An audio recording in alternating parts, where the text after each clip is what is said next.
오늘은 우리의 죄를 용서하여 주시옵소서라는 제목으로 우리가 함께 말씀 나눕니다. 여러분, 참 이 용서라고 하는 단어 어쩌면 우리에게 참 가깝고도 먼 단어가 아닐까 생각을 합니다. 여러분, 우리가 하루도 용서하지 않고 살 수 있을까 생각해 보면 우리는 사실 하루에도 몇 번씩 용서를 또 해야 되는 그러한 삶을 살아가기도 하고 용서를 하도록 요구받는 그러한 삶을 살기도 하죠. 그만큼 가깝지만 또 어려운 단어가, 먼 단어가 바로 용서라는 단어입니다. 이 용서라는 단어를 생각해 보면 참 아름다운 단어가 아닐까라는 생각도 듭니다. 그래서 이 인터넷에서 이 용서라고 하는 단어를 검색해 보니까 가장 먼저 떠오르는 문장이 뭐였는가, 눈에 들어오는 단어, 그 글이 무엇이었는가? 용서란 마음의 분노를 지우는 멋진 지우개다라는 말이었습니다. 마음의 분노를 지우는 멋진 지우개다.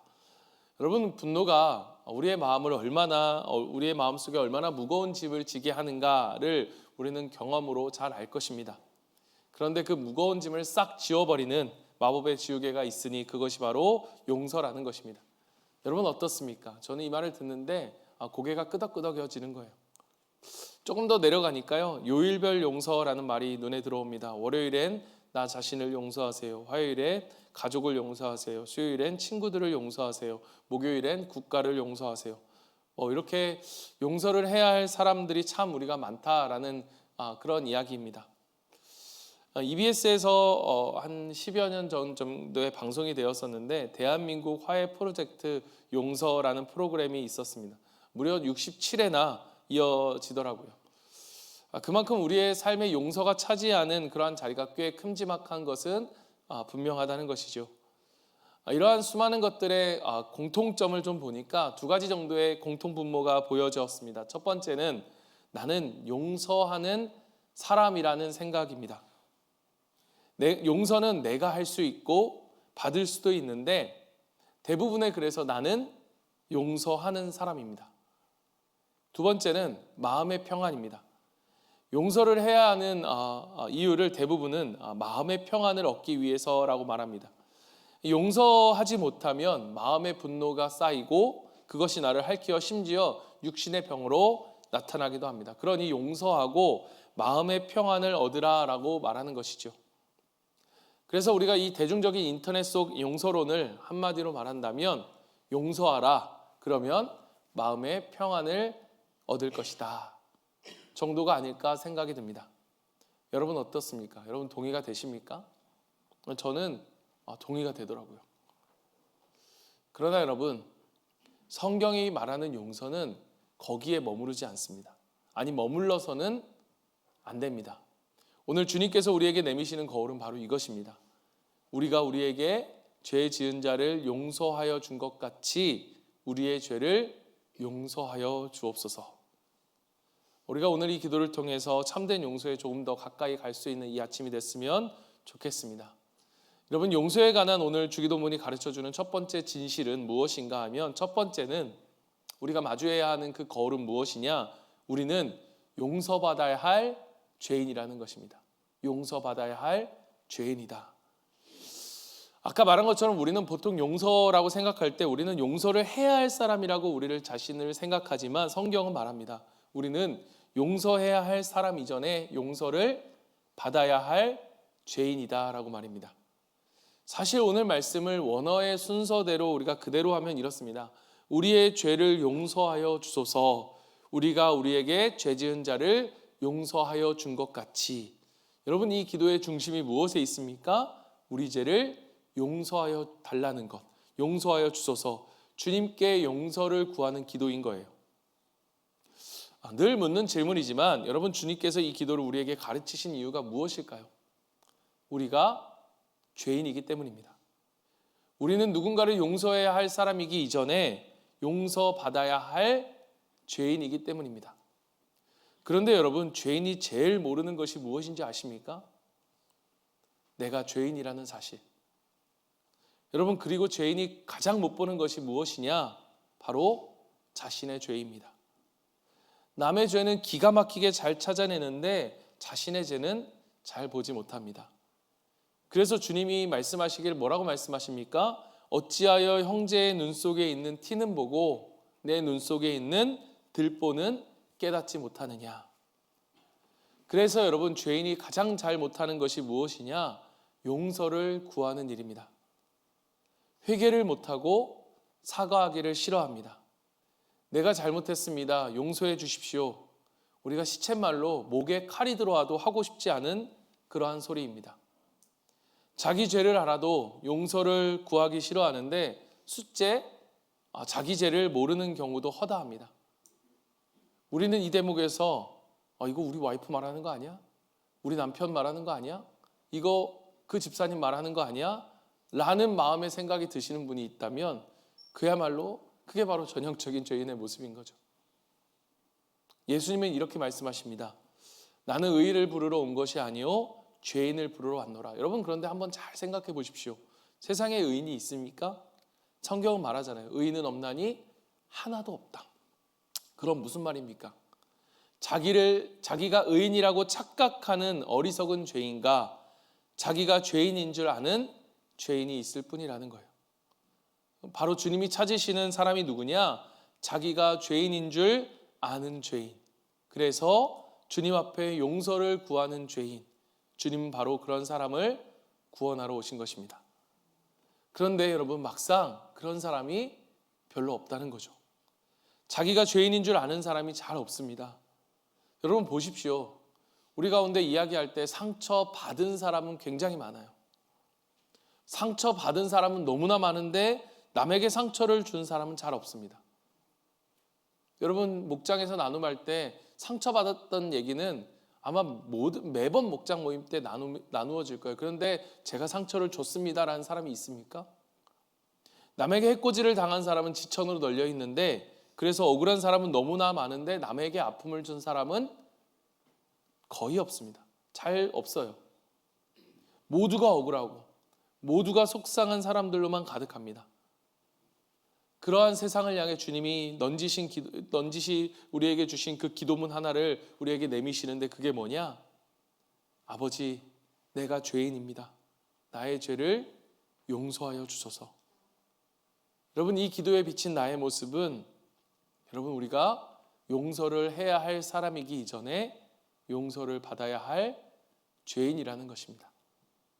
두 번째는 바로 여러분, 용서의 목적은 마음의 평안이 아니라 죄인의 구원이라는 것입니다. 우리가 평안을 위해 용서하라, 일리 있는 말입니다. 그러나 성경의 가르침은 미세해 보이지만 근본적인 차이가 있습니다. 성경이 가르치는 용서는 마음의 평안을 위해서가 아니라 우리의 구원을 위한 주님의 은혜입니다. 구원을 통해 마음의 평안을 얻을 수는 있지만 그것이 궁극적인 목적이 아니라는 것입니다. 우리의 대화 속에 상처가 주제가 되는 경우가 너무나 많지요. 많은 이들이 상처를 이야기하고 치유를 이야기합니다. 우리가 가정에서 또 교회에서 또 목장 모임에서 그렇잖아요. 그러다 보니까 마치 그것이 우리의 신앙의 골격 같은 그러한 느낌이 들 정도입니다. 어쩌면 그만큼 우리에게 절박한 문제이기도 하기 때문이 아닐까라는 생각이 들어요. 그러나 여러분, 성경이 말하기를 우리는 치유받아야 할 이 상처 이전에 용서받아야 할 죄가 있는 사람이라는 것입니다. 그래서 주님이 가르쳐 주신 기도는 우리의 상처를 치유하여 주소서가 아니라 우리의 죄를 용서하여 주소서입니다. 그것이 바로 우리의 실존의 근본적인 문제이기 때문입니다. 여러분, 물론 상처의 존재를 부인하거나 그 필요성을 무시한다라는 것이 아닙니다. 치유가 비기독교적이거나 비신앙적인 말이라는 것도 아닙니다. 하나님도 우리의 상처와 우리의 치유에 대해서 관심을 가지십니다. 다만 우리의 신앙의 중심이 상처의 치유가 아니라 죄의 용서라는 것입니다. 우리가 상처의 치유에만 집중하면 여러분, 그것은 수박 겉핥기가 될 수 있습니다. 근본적인 문제인 죄를 도외시할 수 있기 때문입니다. 마음의 평안도 마찬가지예요. 여러분, 우리가 분명히 해야 할 것은 무엇이냐, 알아야 할 것은 무엇이냐? 주님이 가르쳐 주신 기도는 우리의 상처를 치유하여 주소서가 아니라 우리의 죄를 용서하여 주소서. 우리는 마음의 치유가 필요한 그러한 상처 입은 사람이기 이전에 죄의 용서가 필요한 사람이라는 것입니다. 그것이 아니었다면 여러분 주님이 십자가에 달리실 필요가 없죠. 주님이 십자가에 달리시지 않고 상담사 또는 의사가 되셨을 것입니다. 그러나 주님은 처음부터 끝까지 그 십자가를 향해 가셨고 결국 십자가에 달리셨습니다. 왜냐하면 우리에게 가장 필요한 것이 바로 이 죄의 용서라는 사실을 아셨기 때문입니다. 여러분, 우리의 근본적인 문제는 상처 이전의 죄요, 우리의 근본적인 치유는 위로 이전의 용서이기 때문입니다. 물론 수많은 사람들이 예수님으로부터 고침과 치유를 받았습니다. 그러나 주님은 우리에게 무엇보다 우리의 죄의 문제를 해결해 주시기 위해 오셨습니다. 그래서 그는 어린 양이 되신 거예요. 우리를 대신해 죽으심으로 용서를 통한 구원을 우리에게 주신 것입니다. 우리가 한 가지 더 묵상해야 할 것입니다. 묵상해야 할 것이 있습니다. 여기에 여러분 조건이라고 할까요? 여러분 수식어라고 할까요? 어떤 연결어가 따라 붙죠. 그게 무엇입니까? 우리가 우리에게 죄 지은 자를 용서한 것 같이. 그러니까 우리가 죄를 용서받는 것과 우리가 다른 사람의 죄를 용서하는 것 사이에 어떤 관계가 있을까? 여러분, 이 둘의 관계는 물론 그 밑에 14절 15절에 조금 더 자세히 설명하셨지만 바로 이 관계는 여러분 쉽게 생각하면 저는 이렇다고 생각합니다. 그릇과 같지 않을까?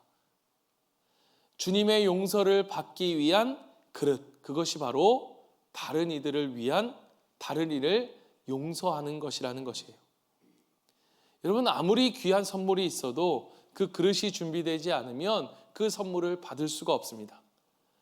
여러분, 어떤 아이가 어디 집에 놀러 갔는데 이 닭죽이 너무너무 맛있는 거예요. 그래서 이 아이가 이 닭죽이 너무너무 맛있어서 말합니다. 자기의 주머니를 내밀면서 아줌마 여기 닭죽 좀 담아주세요. 집에 가서 먹게요.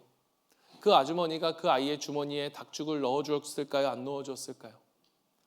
아까워서가 아니라 그릇이 준비되지 않았기 때문에 줄 수가 없었습니다. 여러분, 이 닭죽은 주머니로 담아낼 수가 없습니다. 주게 되면 그 닭죽도 버리지만 그 바지도 다 버리게 되겠죠. 결국 귀한 선물만 허비되게 됩니다. 그것이 바로 우리가 우리에게 죄 지은 자를 용서한 것 같이 바로 주님의 용서를 받는 그릇이라는 거예요.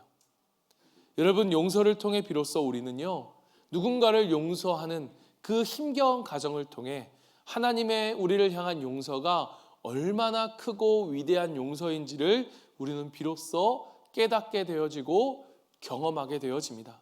여러분, 용서는 그저 우리가 책상에 앉아서 개념적으로 배우는 단어가 아닌 거예요. 용서는 움직이는 단어입니다. 동사입니다. 용서는 경험을 통해 경험되어지는 단어가 바로 하나님이 우리를 향한 그 용서하심이라고 하는 그 단어인 것입니다. 그래서 우리에게 있어서 여러분, 목장은 필수인 거예요. 아무리 우리가 새벽 기도에 나와서 이렇게 하나님 앞에 용서에 대해 들어도 우리가 목장을 통해 또 우리가 교회를 통해 우리가 공동체를 통해 누군가를 힘겹게 용서해가는 과정 없이는 여러분, 우리의 용서는 그저 머릿속에 있는 하나의 개념일 뿐입니다. 여러분, 우리가 하나님의 용서를 경험하는 것은 무엇을 통해? 누군가를 용서함을 통해. 여러분, 성경에 보면 그렇지 못한 한 사람, 마치 닭죽을 자기 주머니에 넣은 것과 같은 그러한 한 사람이 등장하는데 마태복음 18장에 나오죠. 여러분, 10,000달란트 빚진 자, 그는 용서를 받을 수 있는 준비가 되어지지 않은 사람이었습니다. 여러분, 100데나리온을 빚진 친구를 용서하지 못한 그러한 자기는 10,000달란트를 용서받았는데 100데나리온을 빚진 그 친구를 용서하지 않고 그 친구를 감옥에 쳐넣은 것입니다. 그때 그 10,000달란트를 용서해준, 탕감하여준 주인이 뭐라고 이야기하느냐? 그 이야기의 마지막 33절에 보면 내가 너를 불쌍히 여긴과 같이 너도 내 동료를 불쌍히 여김이 마땅하지 아니하냐?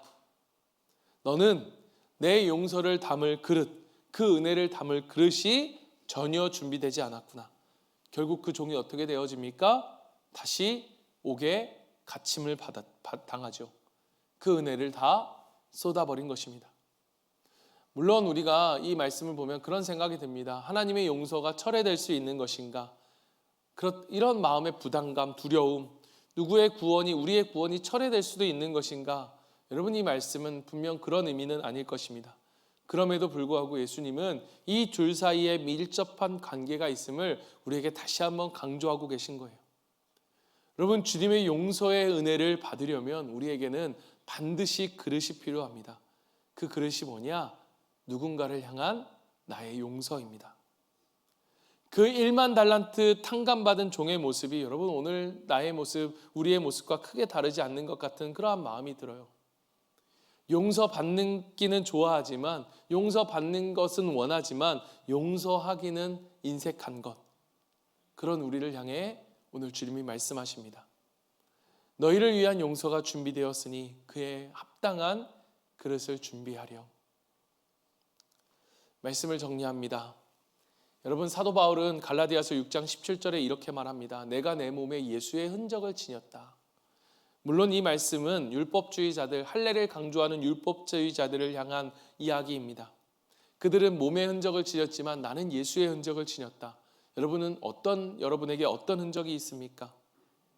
오늘 이 말씀이 용서에 관한 이야기를 하는 것은 아니지만 우리가 이 말씀을 말씀을 이해하는데 좋은 열쇠를 주는 것 같아서 여러분에게 나눕니다. 여러분, 우리에겐 바로 주님의 용서가 내 안에 들어올 때에, 여러분, 주님의 용서가 어떤 용서입니까? 거대한 파도와 같은 용서예요.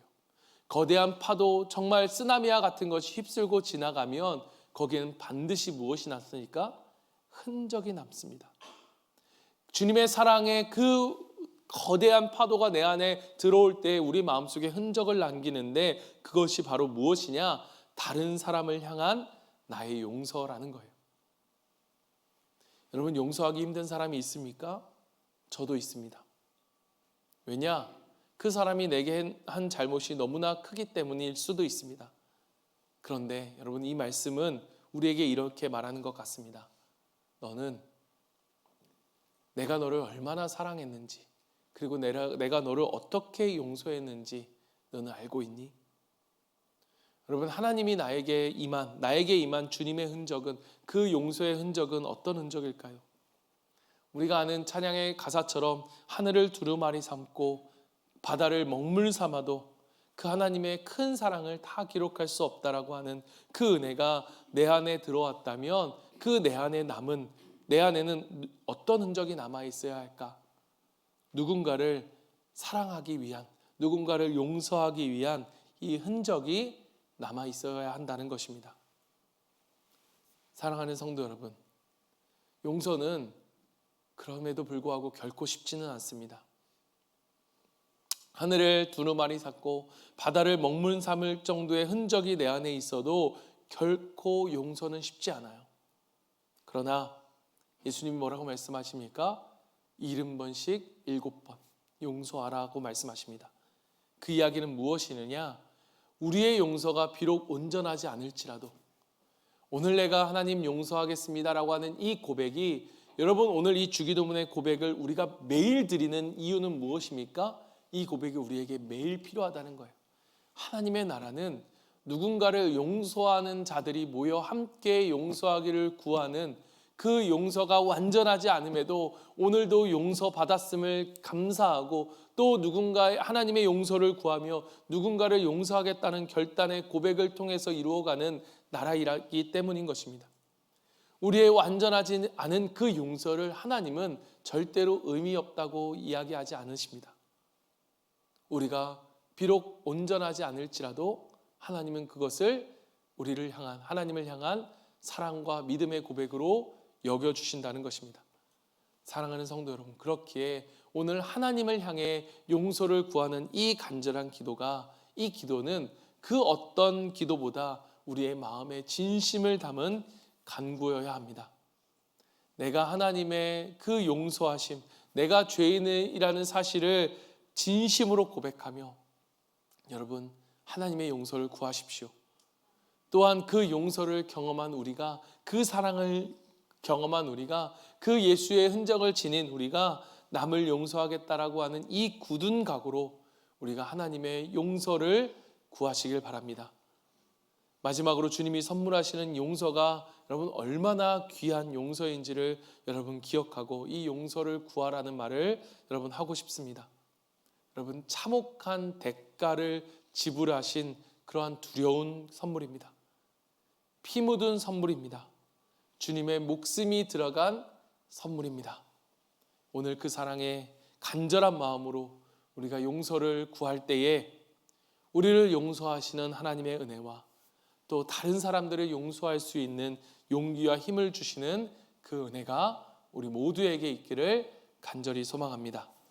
우리 시간 오늘 말씀을 기억하면서 함께 찬양하며 기도하며 나아갑니다.